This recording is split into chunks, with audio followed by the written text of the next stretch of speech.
Bonjour à tous, j'espère que vous allez bien. Alors, je vous retrouve aujourd'hui pour une nouvelle vidéo où on va faire un petit DIY, enfin on va relooker mon petit meuble d'entrée là et aussi en parallèle s'occuper de personnaliser un peu le meuble et refaire mon entrée tout simplement. Donc là, j'ai acheté un meuble de chez But, tout classique, tout simple, il est pas moche hein, mais de base, j'aimais pas trop. Et en fait, moi, je veux le personnaliser, ce meuble, le mettre tout en noir et apporter un peu un côté design parce que si vous voyez, enfin, c'est un gris d'une couleur assez bizarre que j'aime pas trop. Et moi, je suis pas trop fan de cette couleur-là. Et puis même quand on regarde les poignées qui sont un peu argentées, enfin, ça va pas trop avec le meuble et même avec le style de mon appartement de façon générale. Donc du coup, je me suis dit que j'allais le personnaliser, le transformer tout en noir et rajouter quelques touches un peu graphiques. Donc pour l'instant, le meuble il est plutôt comme ça. Je l'ai monté toute seule. Donc on voit que au niveau des portes, c'est pas trop ça. De ce côté, j'ai réussi à monter comme il faut. Par contre, de l'autre côté, c'était pas trop ça. Donc, du coup, pour l'instant, le meuble, il ressemble à ça de façon générale. Franchement, il n'est pas trop mal, mais on va dire que ça ne me convient pas à 100%. Donc, pour cela, il va vous falloir un pot de peinture, du scotch de massage et un pinceau. Et du coup, pour commencer, je commence par appliquer un scotch de masquage avec la forme que je veux donner à mon meuble pour après pouvoir repeindre dans le style que je veux tout simplement.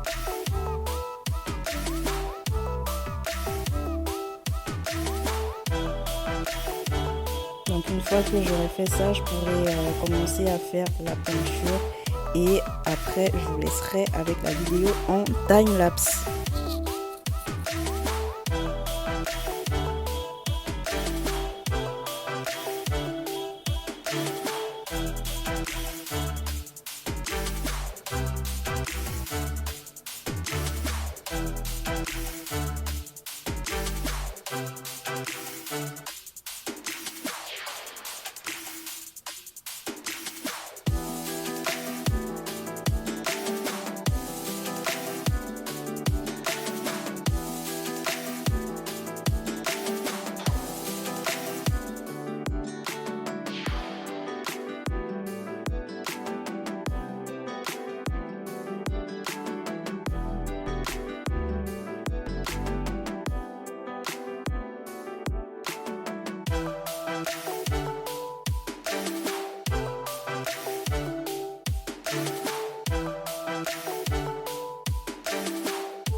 Donc voici le résultat à peu près fini après avoir appliqué 2 couches de peinture.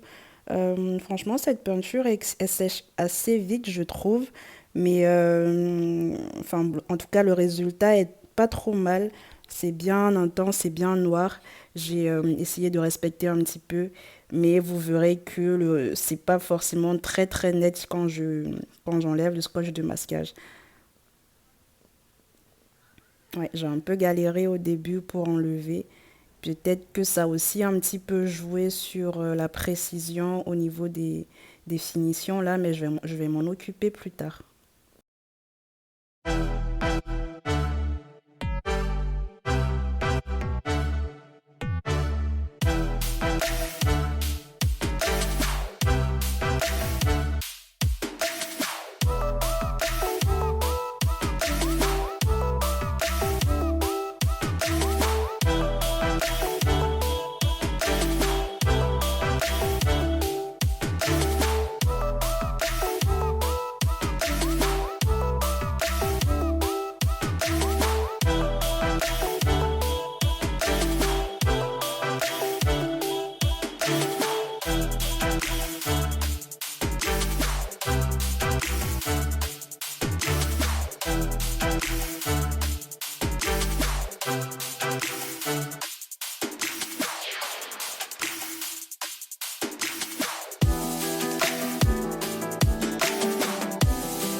Donc, après avoir enlevé le scotch de masquage, vous pouvez remarquer qu'en fait, enfin de loin, ça se voit que les traits ne sont pas très précis. Parce que lorsque j'ai enlevé le scotch de masquage, en fait, la peinture s'est arrachée. Donc, je pense que ça vient de la peinture qui est pas de très bonne qualité. Et du coup, ça fait que ben, le scotch de masquage, en quittant, arraché en fait la peinture. Enfin, on voit un peu partout, hein, que ce soit au niveau des portières ou même au niveau des poignées, que le résultat est pas très net. Donc, ce que j'ai fait, c'est que j'ai repris un petit peu à la main en off. Je vous ai pas montré parce que c'était pas forcément nécessaire. Mais voilà, enfin, mais sinon, de façon générale, par exemple, le haut, c'est pas trop mal, c'est super bien. Après, j'ai utilisé le petit pinceau pour repeindre un peu le haut. Mais sinon, ça va plutôt de façon générale. Et puis finalement, là, vous avez donc le résultat bah, fini, décoré, avec des petites décos que j'ai rajoutées. Et j'ai essayé de reprendre un peu à la main, comme je vous disais, les finitions pour que ce soit plus net. Et de loin, on voit bien que c'est un peu mieux, même si vous verrez au niveau des poignets, c'est pas trop ça. Mais sinon, voilà, j'aime bien le résultat final. Mes petites décos, elles viennent, le bougeoir, il vient de chez AliExpress. Le porte-clés, je crois que je l'avais pris chez Primark il y a un petit moment. Et comme je vous disais, j'ai rajouté aussi des petits pieds en métal en bas. J'aime beaucoup trop le résultat, ça rend bien avec le meuble. Et franchement, non, le résultat est plutôt pas mal. Donc voilà, j'aime bien ma petite entrée. Du coup, elle est finie, même s'il me manque encore quelques petits décos.